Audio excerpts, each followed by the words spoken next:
बोलिए सर। हाँ, आज हम लोग जॉयफुल मैथमेटिक्स एक्सपेरिएंशियल लर्निंग के द्वारा सीखेंगे कि जॉयफुल मैथमेटिक्स जो है मैथ्स के क्लास को किस तरह से जॉयफुल बनाया जा सकता है। सर पहले लेंगे 1 मिनट। इस फिगर में अगर आप ध्यान दीजिए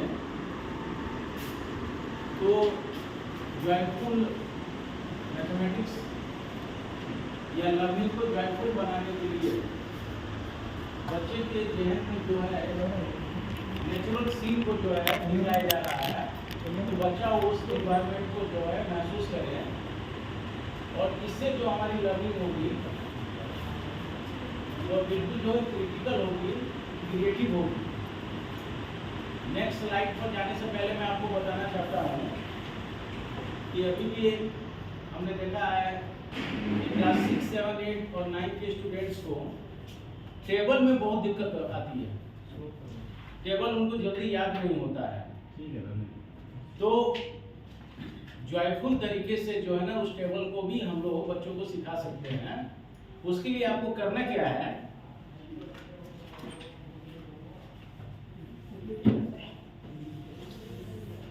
कि जैसे मान लीजिए कि हमको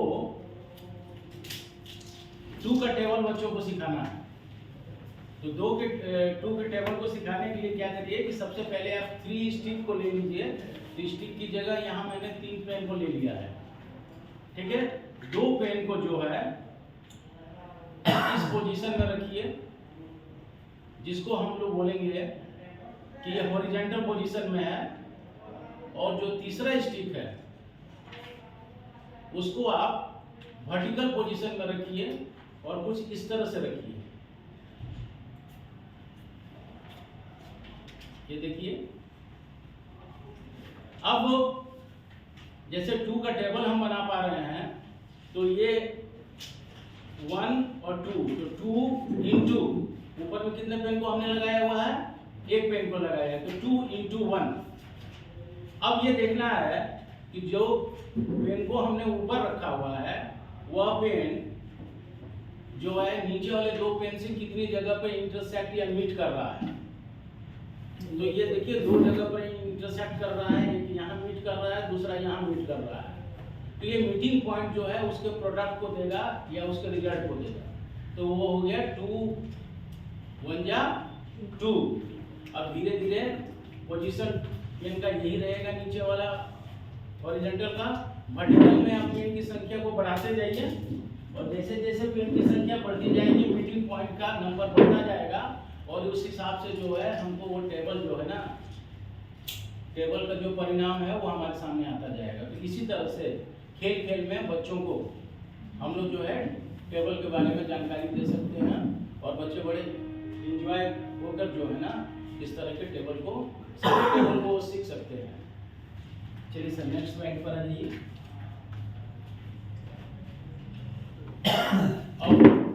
Objective: at the end of the session, participants will be able to explain experiential learning, describe the needs and benefits of experiential learning, list the tools of experiential learning, discuss experiential learning approach in all subjects, differentiate between traditional classroom and experiential classroom। थोड़ा सा stop करेंगे sir. Traditional classroom में क्या होता है कि पहले के समय में क्या होता था कि एक बच्चा खड़ा होता था और वो टेबल को बोलता था 2 1 जा 2, 2 2 जा 4। लेकिन ये जो है ना एक्सपीरियंस करते हुए, अनुभव करते हुए अगर बच्चे उस टेबल को खुद डेवलप कर लेते हैं तो वो उनके मानस पटल पर चिरस्थायी समय तक जो है बना रहता है। Sir next, what is learning? Learning is the process of acquiring new understanding, knowledge, behavior, skills, values, attitudes, and preferences. Next, sir. Present classroom situation. यहाँ पर देखिए ये क्लासरूम सिचुएशन को दिखाया गया है, मैथमेटिक्स से ये रिलेटेड है। ये जैसे टीचर बैठ के पढ़ा रहे हैं, सारे बच्चे उनको लगातार सुन रहे हैं, है ना। तो ये एक तरफ से जो है ना बोरियत वाला भी क्लास हो सकता है, क्योंकि ये केवल शिक्षक के इर्द गिर्द ही जो है, ये जो है अध्ययन का काम जो है शिक्षक के इर्द गिर्द ही संभव है। नेक्स्ट आइए सर, प्रेजेंट क्लासरूम सिचुएशन। देखिए क्लासरूम में सिचुएशन कैसा रहता है। बिफोर क्लास देखिए हमारे स्टूडेंट कितने रिलैक्स मुद्रा में जो है ना मूड में बैठे रहते हैं। ड्यूरिंग क्लास, क्लास के दौरान जो है हमारे बच्चे जो है बिल्कुल अटेंटिव आपको नजर आएंगे। Student listen to a teacher, teacher को सुनते हैं। और after class students attend the homework, जो उनको होमवर्क दिया जाता है उसको अटेंड करते हैं। Next sir, present classroom situation mainly teacher centric. Teacher के इर्द गिर्द ही क्लासरूम चलता है। ओनली फोकसिंग ऑन कंटेंट, जो कंटेंट रहता है टीचर उसी पर बात करते हैं और उसी पर मेन फोकस रहता है। क्लासरूम सेंटर्ड होता है, concerning only the educational development of the child. Teacher is the only expert in the classroom, classroom में एक टीचर ही एक्सपर्ट है। Conducting activity only for syllabus completion, और हमारा जो भी प्रयास रहता है वो सिलेबस के कंप्लीशन के लिए ही रहता है। नेक्स्ट सर, देखिए यहाँ थ्री सिचुएशंस है। मैं चाहूँगा कि इसको जो है अमित सर आप पहला सिचुएशन को पढ़िए। तो Sai Sarda is a class 6 student. Her social science teacher is teaching the chapter 1 of geography book, the Earth in the solar system. She is not able to understand Earth's gravity. She asks her teacher, who shrugs it off by saying that her question is irrelevant to the lesson. जो पहला ये situation 1 था। Next आइए sir situation 2 पर। Situation 2 madam आप Anisa madam. Sai Sarda, हाँ, Sai Sarda is a class 6 student. Her social science teacher is teaching the chapter 1 of geography book, the Earth in the solar system. She is not able to understand Earth's gravity. She had asked the question to her teacher in the previous class. Her social science teacher enters the class along with this science teacher, EDT science. The science teacher explains the theoretical aspects of Earth's gravity. Okay. Next sir situation 3 Mukul sir. Sai Sarda is a class 6 student. Her social science teacher is teaching chapter 1 of geography book, the Earth in the solar system. She is not able to understand Earth's gravity and had asked about it to her teacher in the previous class. Her social science teacher enters the class along with science teacher. Both take the children to the roof of their school building. They take a ball and a small piece of paper. One student holds the ball and another student holds the paper piece and drop them at the same time. Then the science teacher instructs. Then the findings are explained with the reason. Okay, देखिए यहाँ हमारे सामने जो है 3 situation थे। तीनों situation को हम लोगों ने पढ़ा। अब इससे कुछ रिलेटेड क्वेश्चन रहेंगे। सर नेक्स्ट आइए। Reflection on the 3 situation, answer the following questions. Which situation exemplifies greater learner satisfactory? किस सिचुएशन से आपको लगता है कि जो लर्नर्स है वो ज़्यादा सेटिस्फाई हो रहा है? सिचुएशन 3 से। ओके, तो सिचुएशन 3 जो है कहीं ना कहीं एक्सपीरियंस लर्निंग हुआ है वहाँ पर। Number 2, which situation exemplifies integration of different concepts subjects? किस सिचुएशन में जो है आपको ऐसा लग रहा है कि एक से ज़्यादा सब्जेक्ट को जो है ना वो इंटीग्रेट कर पा रहा है? Situation 3, which situations exemplifies experiential learning? 3, can you define what is the experiential learning now? आप में से कोई क्या आपको बता सकता है कि experiential learning का तब क्या इस तरह का जो है परिभाषा हो सकता है? by doing. लर्निंग बाय जो वो खुद एक्सपीरियंस करके सीखता है, उसको समझता है। नेक्स्ट आइए सर, व्हाट शुड बी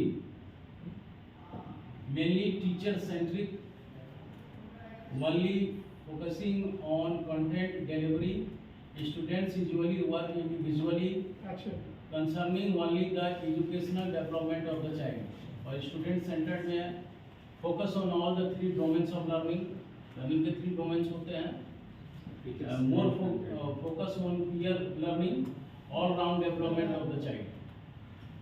क्या होना चाहिए दोनों में, मेनली इधर वाला होना चाहिए कि इधर वाला होना चाहिए, स्टूडेंट साइड वाला ही होना चाहिए, ठीक है sir.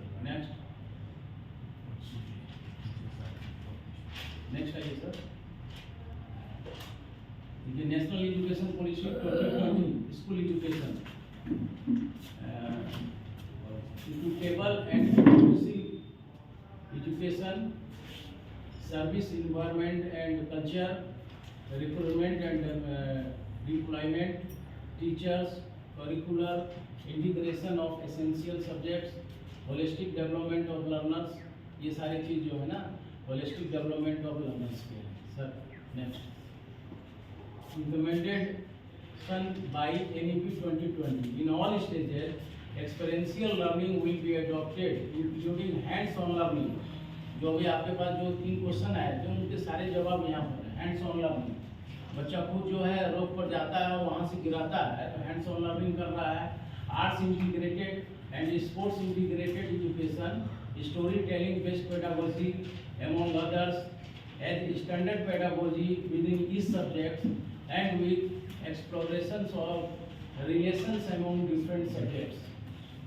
So next, according to UNESCO, experiential learning is a process that develops knowledge, skills, and attitude based on consciously thinking about an experience. Thus, it involves direct and active personal experience combined with reflection and feedback।